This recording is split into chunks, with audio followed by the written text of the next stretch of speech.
Prologue. The North remembers. Sit long enough by a Freljordian fire, and someone will speak her name. Not as a legend, not as a goddess, but as a promise. The wind will howl across the ice. The flames will crackle low, and an elder will say, before the tribes marched as one, there was Ashe.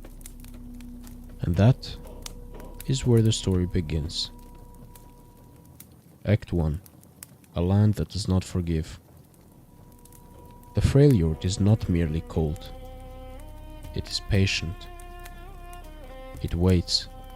It watches. And it tests every soul that dares to call it a home. Here, the snow does not melt for kindness. The wind does not slow for the weak. Entire tribes vanish beneath white drifts, leaving behind nothing but half-remembered names and frozen bones. It was into this land that Ashe was born. She was the only child of Grena, WARMOTHER of the Freljold, a small tribe, but one that clung fiercely to old legends. Legends of unity, of a time where the Freljord was not fractured by endless war. Ashe was an Iceborn. That alone set her apart. Iceborn could touch true ice without shattering. They carried ancient magic in their blood. A gift, but also a sentence.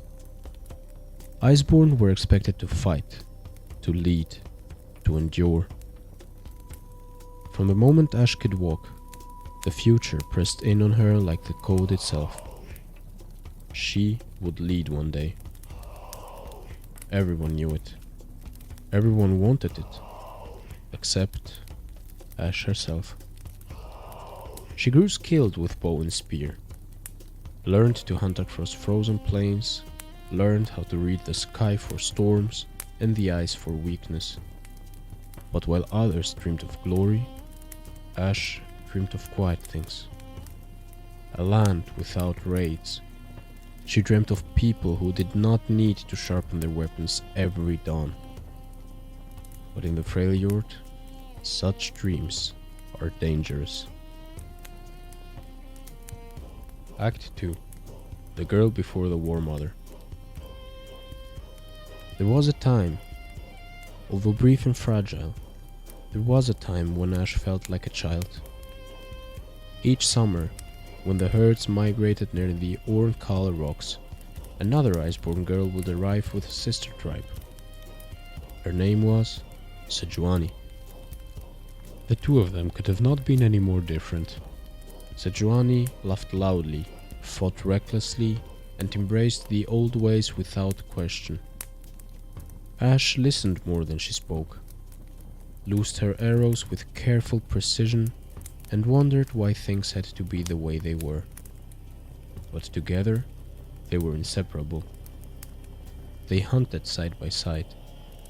They trained until their hands bled, and they spoke of futures neither truly understood. For those summers, the world felt larger than any destiny. But then, without warning, it ended. Some slight, some offense, some old grievance rekindled. No one ever explained it to Ashe. One year, Sejuani simply did not return. The alliance between the tribes shattered. Old hostilities crept back in, and Ashe learned a quiet truth that would follow her for the rest of her life. In the Freljord, friendship bends before tradition. Act 3. Grena's Obsession.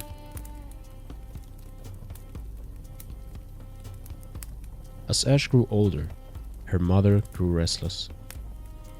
Grena believed, truly believed, that the Freljold were meant for greatness, that they had once ruled a united Freljord under the banner of a legendary queen, Averossa. And somewhere, buried beneath ancient ice, lay proof. The throne of Averossa.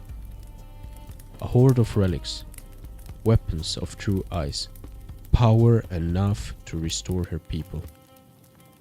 Grena chased prophecies the way others chased food. She led dangerous raids, stretched her warriors thin.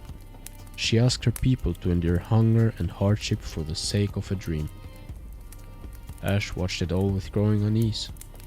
She respected her mother, truly loved her.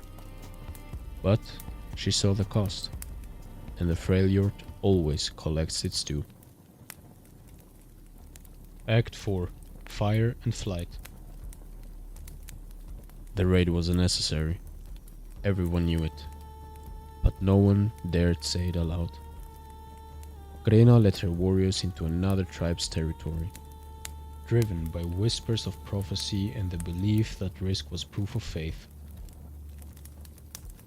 She never returned. The Avarosan were slaughtered in the chaos that followed. Those who survived scattered into the snow.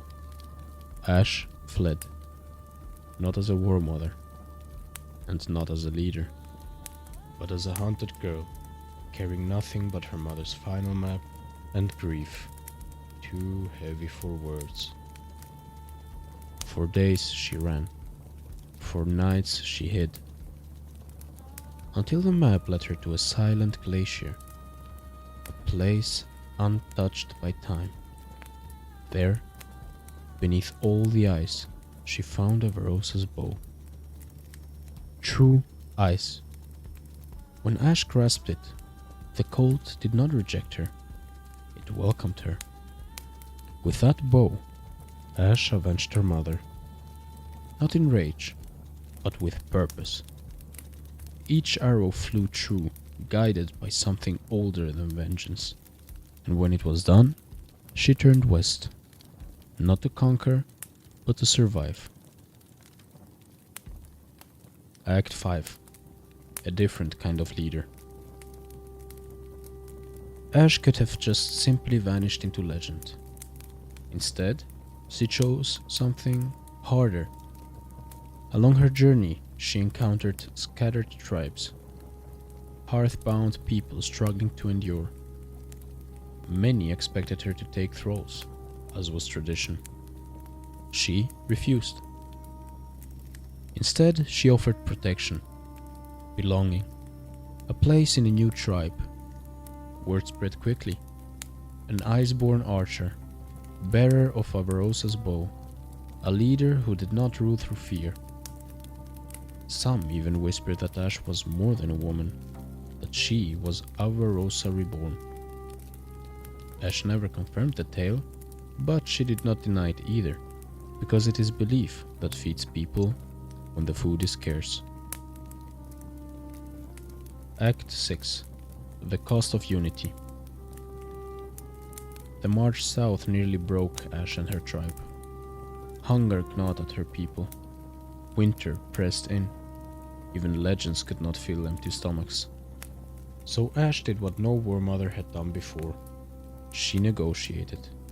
She leveraged myth as carefully as she loosed arrows. She promised unity to powerful southern tribes. Not domination, but cooperation. A nation strong enough to stand against foreign kingdoms. And to her surprise, it worked. But power brings scrutiny. A war mother was expected to wed, and choosing a husband meant also choosing enemies.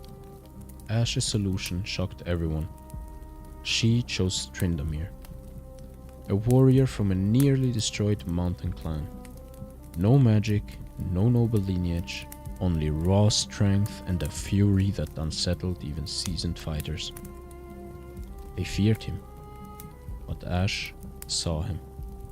She offered his people adoption into her tribe, if he became her bloodsworn. Tryndamere accepted. But what began as politics slowly became something else. Trust, respect, affection. In the Freljord, something like that is very rare. Epilogue. A fragile peace. As of today, Ashe stands at the head of the largest coalition the Freljord has seen in generations. But peace here is never permanent. Sejuani still marches with the Winter's Claw. Lysandra watches from the shadows. Foreign powers circle like wolves.